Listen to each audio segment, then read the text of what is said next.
नमस्कार साथियों, आपका बहुत बहुत स्वागत है आपके अपने करंट हेवन के यूट्यूब चैनल पर। आशा करते हैं बेहतरीन होंगे और इस सेशन को डेली आप 7 बजे फॉलो कर रहे होंगे। यह सीरीज चलाया गया है सीडीपी का और मैथ का सीटेट 2022 को देखते हुए, क्योंकि जैसे पिछली बार एग्जाम हुए थे उसी सेशन को उसी प्रकार से सेशन यहाँ पर लगाए गए हैं साथियों।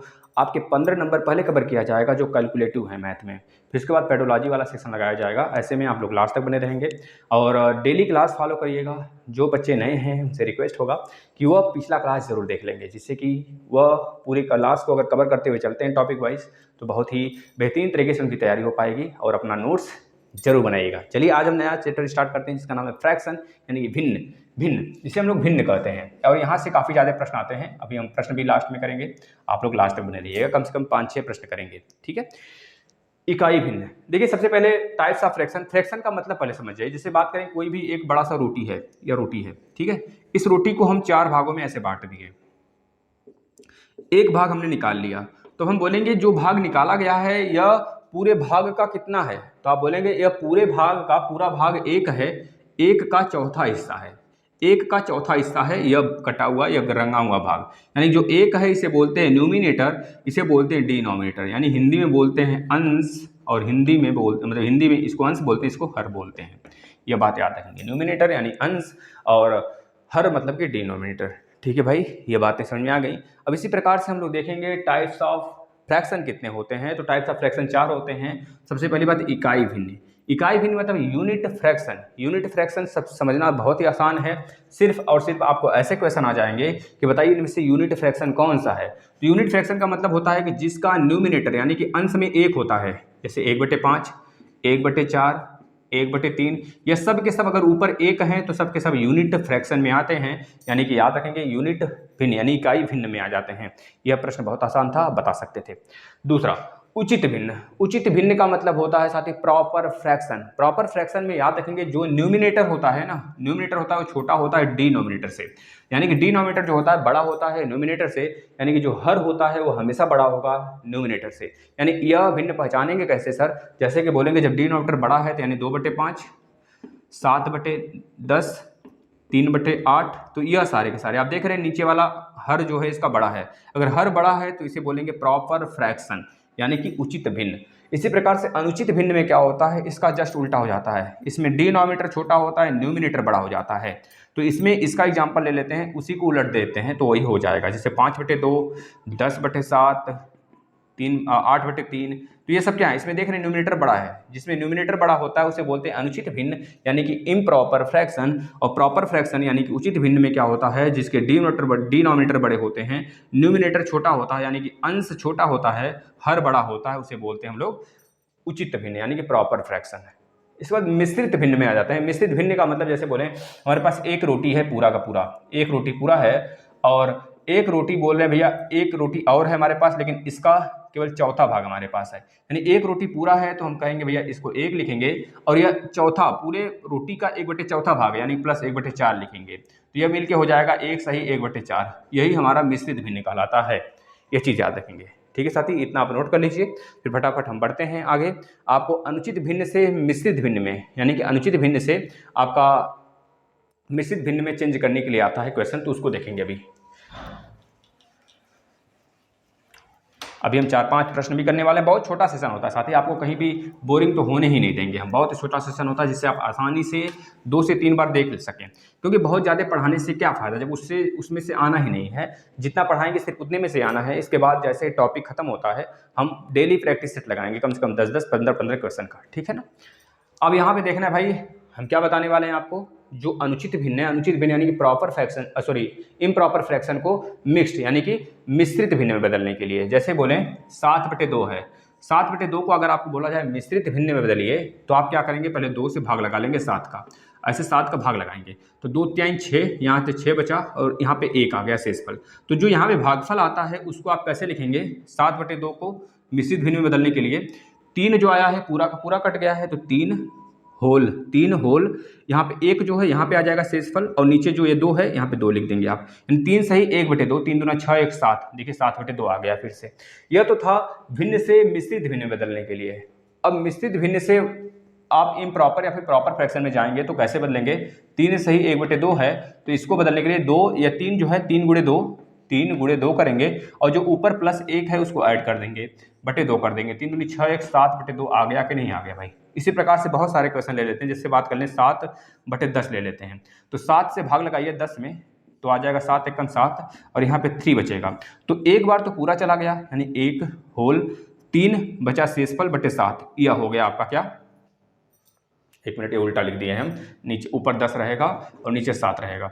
इस तरह से यह हो गया 10 बटे 7 का मिश्रित भिन्न 1 सही 3 बटे 7। 7 एकम 7 3 10 बटे 7 आ गया कि नहीं आ गया।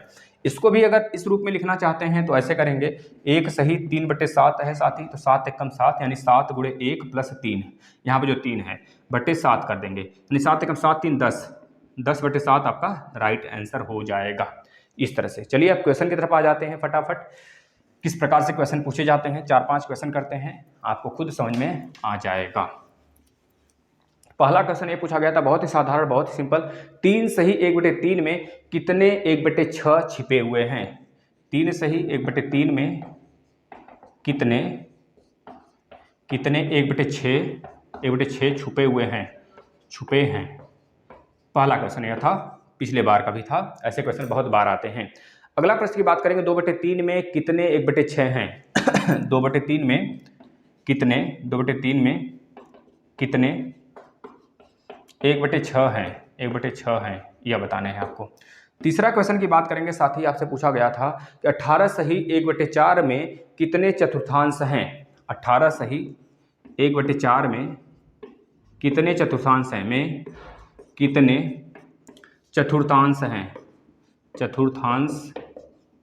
हैं, यह बता देना है।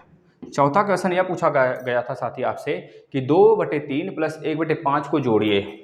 2/3 प्लस 1/5 को जोड़िए, क्या आएगा। एक क्वेश्चन और दिया गया था साथी, पांचवा आपको दिया गया था, एक दिया गया है जैसे 5/6 3/4 कॉमा 3/4 1/2 2/3 1/2 2/3।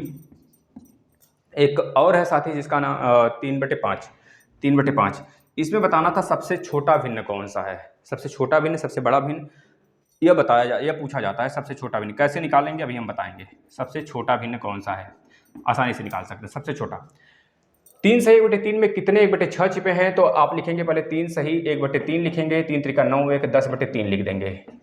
अब आपको बताना है कि इसमें कितने 1/6 हैं, तो 10/3 जो आया हुआ है इसको भाग दे लेंगे 1/6 से, तो 10/3। अब इसको पलटी ले लेंगे, पलटी मार लेंगे तो 6/1 हो जाएगा। 3 एकम 3 दूनी 6 10 दूनी 20, यानी कि 10/3 में कितने 1/6 छुपे हुए हैं, तो 20 1/6 छुपे हुए हैं, ये आपका राइट आंसर हो जाएगा। अगला प्रश्न देखते हैं, 2/3 में कितने 1/6 हैं। भाई अभी तो आसान है, 2/3 लिख लीजिए, इसमें कितने 1/6 हैं, तो 1/6 से भाग दे दीजिए, तो 2/3 गुणे या पलट जाएगा तो 6/1 हो गया। 3 एकम 3 दूनी 6 2 दूनी 4, यानी 4 2/3 में 4 1/6 छिपे हुए हैं। ठीक है भाई, अगले प्रश्न पे आ जाते हैं। 18 से 1/4 में कितने चतुर्थांश है। भाई चतुर्थांश का मतलब 1/4, तो 18 सही 1/4 में कितने चतुर्थांश है, पहले इसे भिन्न में बदल लीजिए। आप एक तरह से कह लीजिए कि इसे हम लोग अनुचित भिन्न में बदल लेते हैं या फिर उचित भिन्न में बदल लेते हैं, जैसा भी बदला है। 18 गुणे 4 हमने बताया था, 18 गुणे 4 प्लस 1, 18 गुणे 4 प्लस 1 बटे के 4, 18 4 8 32 को 2, 4 एकम 4 3 7 यानी 72, 72 1 73 बटे के 4 आ गया। अब बोला जा रहा है कि 18 से 1/4 में कितने चतुर्थांश हैं, तो मतलब साफ साफ बोल रहा है 73/4 में कितने चतुर्थांश हैं, मतलब 1/4 से भाग लगा दीजिए, बस यही आंसर होगा। 73/4 गुणे या पलटी मारेगा तो 4/1, 4 से 4 चला जाएगा, 73 इसका राइट आंसर हो जाएगा। ठीक है दोस्तों, अब चलिए अगले प्रश्न पे आ जाते हैं। देखिए ऐसे सिंपल प्रश्न आते हैं, बस थोड़े से आपको अगर लैंग्वेज समझ में आ रहे हैं तो आप आसानी से कर सकते हैं। चौथा वाला देखिए, ऐसे प्रश्न जो आते हैं भाग वाले भी आते हैं, गुणा वाले भी आते हैं, जोड़ने वाले भी आते हैं और घटाव वाले भी आते हैं। तो 2/3 प्लस 1/5 लिखिए, इसका एलसीएम ले लीजिए, 5 3 15 हो गया, 3 5 15 5 दूनी 10 प्लस 5 3 15 3 एकम 3 10 3 13, 13/15 आपका राइट आंसर हो जाएगा। ठीक है दोस्त, इसमें अब अगला जो क्वेश्चन है बहुत ही शानदार प्रश्न है, यह बहुतों बार बहुत जगह पूछा जाता है ऐसे प्रश्न। 5/6 दिया है, 3/4 दिया है, 3/4 दिया है, 1/2 दिया है, 2/3 दिया हुआ है और 3/5 दिया हुआ है। आपसे पूछा जा रहा है कि भैया इसमें सबसे छोटा भिन्न बताइए। कभी पूछ लेगा सबसे बड़ा भिन्न बताइए, कभी पूछ लेगा छोटे से बड़े भिन्न में बदलिए, लगाइए, लाइन लगाइए, कभी पूछ लेगा बड़े से छोटे में बदलिए, मतलब लगाइए इसको। तो आप क्या करेंगे, सबसे पहले सबका एलसीएम ले लेंगे। देखिए इसमें 6, 4, 2, 3, 5 का एलसीएम लेंगे तो 3 और 5 जो है यहाँ पर आ जाएगा, 3 × 5 कर लीजिए और प्लस इसमें देखिए 4, एक 4 आ जाएगा, बस हो गया। यही इसका एलसीएम होगा। 5 × 20, 20 × 60, यानी कि 60 सीधा सीधा देखेंगे तो एलसीएम हो गया किसका, 4, 6, 2, 3, 5 का एलसीएम क्या होगा, 60 होगा। तो 6 10 में 60, 10 बचे 50, यहाँ पे लिख लीजिए, कॉमा लगा लेंगे, जोड़ना घटाना तो है नहीं, सिर्फ कॉमा लगा लीजिए। 4 से काटेंगे तो आपको पता है 4 एकम 4, 4 × 5 = 20, 15 बार में गया। 2 से काटेंगे तो 30 बार में जाएगा। 1 मिनट, 15 बार में तो जाएगा, लेकिन यह 15 बार में जाएगा, 15 × 45 होगा। यहाँ पर देखिए 5, यानी कि 15 बार में कटेगा, 15 चौके 60 और 15 × 45, यहाँ 45 होगा। 2 से काटेंगे 30 बार में कटेगा। 3 से काटेंगे 20 और 20 दूना 40। 5 से काटेंगे तो 5, 5 से 5 एकम 5, 5 दूनी 10, 5 एकम 5, 12 × 5 = 60, मतलब 12 बार में कटा, 12 × 3 = 36, 36 हो गया। अब आपको इसको क्या करना है, 50/60 लिखिए, 50/60 लिखिए, 45/60 लिखिए, 45/60 लिखिए, सबको अलग अलग कर दीजिए, सबका डिनोमिनेटर सेम हो गया। अब आसानी से पता कर सकते हैं कौन बड़ा है कौन छोटा है। 40/60 लिखिए और 36/60 लिख लीजिए। अब जिसका न्यूमिनेटर बड़ा वो सबसे बड़ा, तो बताइए सबसे बड़ा कौन सा है भाई, 50/60 है, तो 50/60 लिख लीजिए सबसे बड़ा में, ऐसे लिखिए। फिर उसके बाद क्या है भैया, 45/60 है तो 45/60 लिख लीजिए। इसके बाद क्या है भैया, 40/60 है तो 40/60 लिख लीजिए, 40/60 लिख लीजिए। इसके बाद क्या है भैया, 36/60 है तो 36/60 लिख लीजिए। अभी देखिएगा 30/60 है तो 30/60 लिख लीजिए। अब इस तरह, लेकिन आपको आंसर नहीं देना है, आपको अब कैसे आंसर देना, ध्यान से देखिएगा इस बात को। 50/60 की जगह कौन सा है, 5/6, तो सबसे बड़ा कौन सा है भैया, 50 वाला बड़ा है, नीचे वाला भूल जाइए। अगर भूलना है तो नीचे वाला ये भूल सकते हैं आप, इसमें कोई दिक्कत नहीं, नीचे वाले को भुला दीजिए। अब आप यह देखिए कौन सा सबसे अंक बड़ा है, 50, 50 किसकी जगह आया है, 5/6, तो 5/6 सबसे बड़ा होगा। उसके बाद कौन इसमें है भैया, 45, 45 किसकी जगह है, दूसरा नंबर पर 45 है, 45 मतलब 3/4, इसके बाद 3/4 आ जाएगा। इसके बाद 40, 40 किसके स्थान पे आया है, लास्ट से दूसरा 2/3, यानी कि दूसरा नंबर, तीसरे नंबर क्या आएगा, 2/3 आएगा। इसके बाद भैया 40 हो गया, 45, 50 हो गया, 36, 36 3/5 की जगह है, 3/5 उसके बाद। अब सबसे छोटा कौन है, 30 वाला, 30 वाला यानी 1/2। तो इस तरह से आपने निकाल दिया कि कौन सबसे छोटा है कौन सबसे बड़ा है, आसानी से पता कर सकते हैं। सबसे बड़ा 5/6, सबसे छोटा 1/2। ठीक, ऐसे प्रश्न आते हैं, आपको आसानी से डील कर ले जाना है। साथियों ऐसे प्रश्न ही एग्जाम में देखने को मिलेंगे, बहुत ज़्यादा हार्ड नहीं आते हैं, चाहे सुपर टेट लेवल तक आप देख लें। बस थोड़े से कैलकुलेटिव देखने को मिल सकते हैं, लेकिन आसान होते हैं प्रोसेस। आप अगर सीखे रहेंगे, किए रहेंगे तो उसको कर सकते हैं। अगर अभी तक चैनल को सब्सक्राइब नहीं किया, चैनल को सब्सक्राइब कर लीजिए। पिछले क्लास नहीं देखे तो जरूर देखिएगा। धन्यवाद।